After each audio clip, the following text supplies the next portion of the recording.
Track the high road to Shangri-La for the paradise on earth. Set sail on an extraordinary homemade raft for a Mississippi wild ride. Come experience a little bit of Havana behind the lens on assignment Cuba. National Geographic, tonight at 10 o'clock.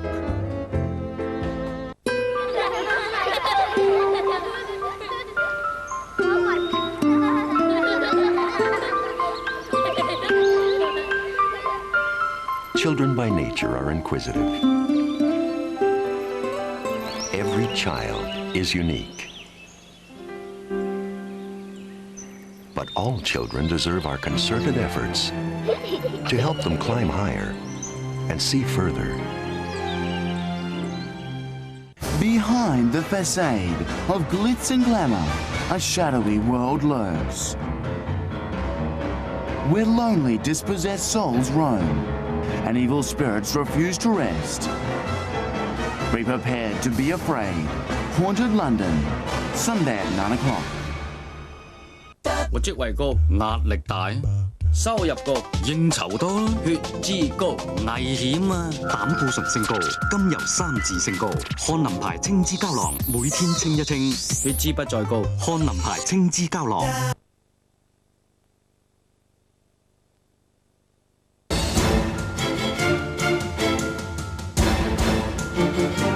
Welcome back. China ended a 15-year quest to join the World Trade Organization after its membership was approved in November. Cross-trade commercial ties are also expected to improve following Taiwan's accession to the WTO and the resumption of the so-called mini-three links. But Sino-American ties were dealt a severe blow because of a diplomatic row between Beijing and Washington over the spy plane incident. The spy plane row dealt the first severe blow to Sino-U.S. ties under the presidency of George W. Bush. An American EP-3 aircraft collided with a Chinese fighter jet in the South China Sea on the 1st of April and was forced to make an emergency landing at Lingshui Air Base on Hainan Island. A war of words erupted over who was responsible, as both sides accused each other of causing the collision. Mr. Bush and other senior U.S. leaders fell short of offering a full apology as demanded by Beijing, although he expressed regrets for the incident, which claimed the life of the Chinese pilot. The body of Wang Wei was never recovered, as he was honored by Beijing's leadership and declared a revolutionary martyr. A team of U.S. diplomats arrived in Hainan to begin negotiations in a bid to win the release of the 24 crew members of the spy plane. They were detained for 10 days before being freed and returned to the U.S. Another diplomatic tug-of-war centered on China's insistence that the crippled aircraft could not be flown out of Hainan. The row also did not prevent the Pentagon from resuming its surveillance flights off the Chinese coast. But after holding tough negotiations, the two sides finally agreed that the plane was to be dismantled. It was sent back to the U.S. on board a Russian cargo plane in July. But the controversy continued after China expressed dissatisfaction, saying the payment offered by the U.S. for the incident was inadequate. Ties between Beijing and Washington also suffered following the detention of several Chinese-American academics on the mainland. Among them were Li Xiaomin of Hong Kong City University and American University scholar Gao Zhan. Professor Li, who was convicted of spying by a mainland court, later returned to Hong Kong to resume his teaching duties. Ms. Gao was arrested during a family visit to the mainland in February. Her husband and son were released after 26 days, while Ms. Gao was also convicted of spying and sentenced to a 10-year term by a mainland court in July, before being granted medical parole and allowed to return to the U.S. But Sino-U.S. ties received a boost when Mr. Bush held his first summit with President Jiang Zemin in October on the sidelines of the APEC summit in Shanghai. Asia-Pacific leaders pledged to strengthen regional economic cooperation and combat terrorism.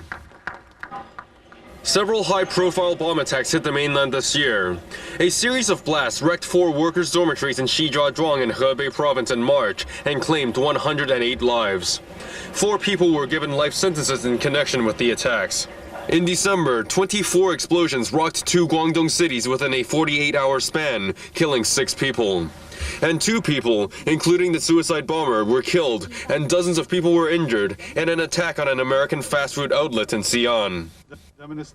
China took a giant step towards becoming a key global economic power following its accession to the World Trade Organization. Beijing's membership was formally approved during the WTO ministerial meeting in the Qatari capital Doha in November, ending a 15-year quest. But the move sparked fears of massive job losses for mainland workers, especially in the farming sector. Taiwan's accession to the WTO was approved one day after China's entry. Delegates at the meeting also sealed a deal to launch a new round of global trade talks. Cross-strait ties received a boost following the implementation of the so-called Mini 3 links. Kinmen County Magistrate Chen Shui-tsai led a delegation in a landmark visit to the port city of Xiamen in January, on board the first Taiwanese vessels in more than half a century to travel directly to the mainland. But the two sides have yet to reach agreements on direct trade, shipping, and postal links. And there were signs that cross-strait commercial ties would improve further when a top advisory body to the island's leader, Chen Shui-bian, recommended in August that Taipei relax the so-called patience over haste policy and ease investment curbs of Taiwanese firms on the mainland. There were fears of political uncertainty on the island after the once powerful Kuomintang lost its majority in the legislature for the first time ever. The KMT lost a third of its parliamentary seats during elections held in December, while Mr. Chen's ruling Democratic Progressive Party became the largest party in the 225-strong legislative yuan. But both Beijing and the DPP played down fears that cross-strait ties would suffer, despite the party's pro-independence stance. There were more tears this year as a result of natural and man-made disasters. One of the worst affected countries was India, where thousands died in a killer earthquake. Also among the most devastating events was the crash of an American Airlines passenger jet in the United States. In November, an American Airlines passenger jet crashed into the New York borough of Queens minutes after takeoff, killing 265 people, including 5 on the ground. The crash of Flight 587, bound for the Dominican Republic, initially sparked fears of another terror attack on the United States, prompting authorities to switch to a defensive mode, closing access routes into Manhattan and sending out fighter jets to patrol the skies. Investigators are focusing on whether turbulence from the wake of a jumbo jet or a possible flaw in the tail fin design caused the Airbus A300 to break apart.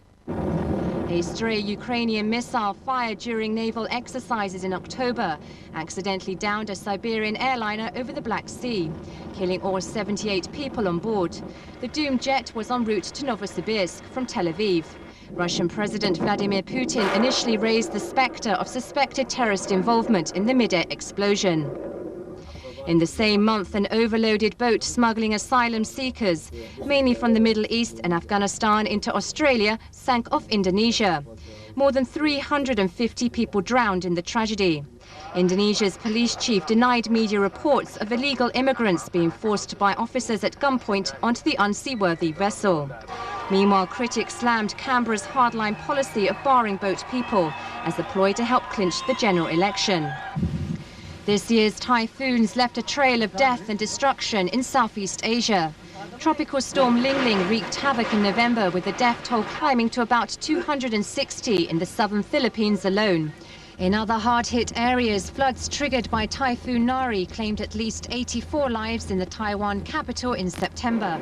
The island was still reeling from the effects of July's Typhoon Taraji, which caused at least 100 fatalities.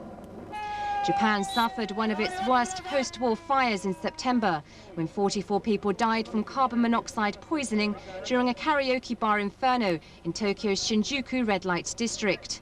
Failure to provide sufficient escape routes trapped revelers inside the smoke-filled bar. A gas leak may have started the blaze, but investigators have yet to rule out arson. In August, safety measures in the Philippines came under the spotlight when a blaze broke out in a karaoke bar in a budget hotel in Manila, killing at least 74 members attending a religious conference. The Manor Hotel became a death trap for many of the victims, who died of smoke inhalation. An amateur video captured the moment in May when a dance floor collapsed during a wedding in Jerusalem, killing at least 24 guests and injuring more than 300. In April, 43 people were trampled to death in a soccer stampede in South Africa when thousands of fans stormed Johannesburg's already packed Ellis Park Stadium. The sports minister dismissed fears the disaster, which was blamed on a lack of crowd control, would affect the nation's bid to host the World Cup in 9 years' time.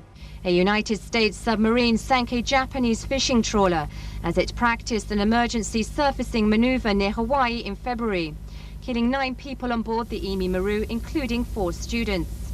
The collision strained Japanese-US ties and challenged the practice of inviting civilians aboard submarines. In January, India suffered its most devastating earthquake in half a century. The disaster in the western state of Gujarat claimed tens of thousands of lives and brought misery to the hundreds of thousands left homeless amid fears of an outbreak of epidemics. The ghosts of 2 major disasters last year were laid to rest when a funeral was held in St. Petersburg for 11 sailors recovered from a wrecked Russian nuclear submarine 15 months after the Kursk plunged to the bottom of the Barents Sea. All 118 crew were killed following mysterious onboard explosions. And the Concorde made a roaring comeback in November, following the grounding of flights from London and Paris to New York over safety fears in the wake of last July's fatal crash outside Paris, which claimed 113 lives. There were defining moments in the world of sports as well, especially for China. Beijing painted the town red over the past 12 months, winning the right to host the Olympics in 2008 and securing a berth in the World Cup finals for the first time ever. The games of the 29 Olympiad in 2008 are awarded to the city of Beijing.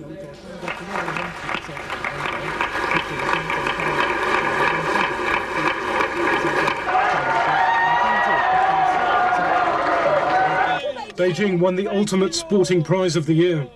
The capital was chosen to host the Olympic Games in 7 years' time, beating off strong competition from Paris, Toronto and Osaka. The triumph made amends for missing out on the chance to stage the 2000 Games and sent the city into an Olympic frenzy. The excitement was only matched by China's first qualification for a Soccer World Cup. A 1-0 victory over Oman was enough to end years of disappointment and book China a ticket to Japan and South Korea next summer. China are grouped with Brazil, Costa Rica and Turkey in the preliminary stage. Tennis provided the underdog story of the year. Goran Ivanisevic contested Wimbledon as a wild-card entry, and the outcome was exactly that, wild. The colourful Croatian gained a reputation for baring his chest as he swept aside the pre-tournament favourites.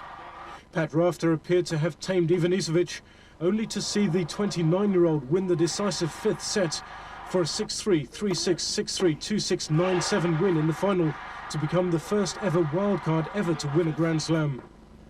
The women's final was much more predictable. The powerful Venus Williams proved too much to handle for Belgian teenager Justin Henin. Henin had no answer to the American, who won 6-1, 3-6, 6-love.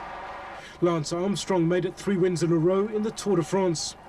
5 years after being diagnosed with advanced testicular cancer, the American coasted to victory along the Champs-Élysées. He became only the 5th person to win 3 or more Tour de France. Michael Schumacher was equally formidable on 4 wheels. The German Formula One ace clinched the title with a record-equaling 9 wins, and he helped Ferrari to another Constructors' Championship win in the process. Takuma Sato joined Schumacher as a Macau Formula 3 Grand Prix winner. Sato became the first Japanese driver to win the Macau Grand Prix. The 24-year-old beat Frenchman Benoit Trullier to the line. Marion Jones played the role of leading lady at the Athletics World Championships in Canada.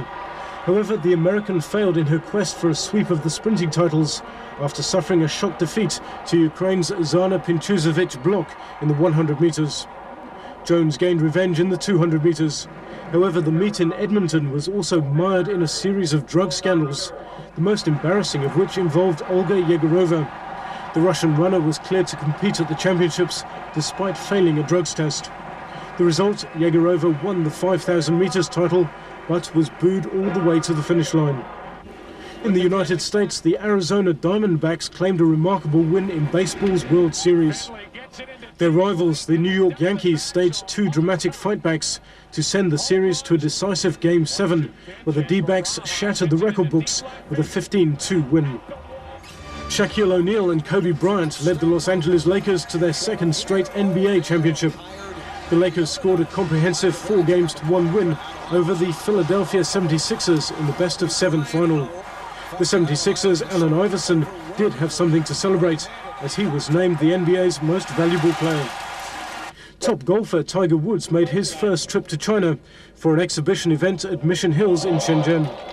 Although he failed to win the event, finishing level with playing partners Zhang Langwei and Ye Weizhe, Tiger wowed the galleries and launched the First Tee Foundation to promote the sport in China.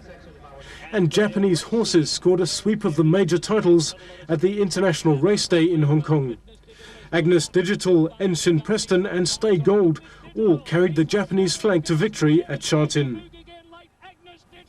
And that brings us to the end of a special program focusing on the events that shaped the year. Thanks for joining us. Goodbye.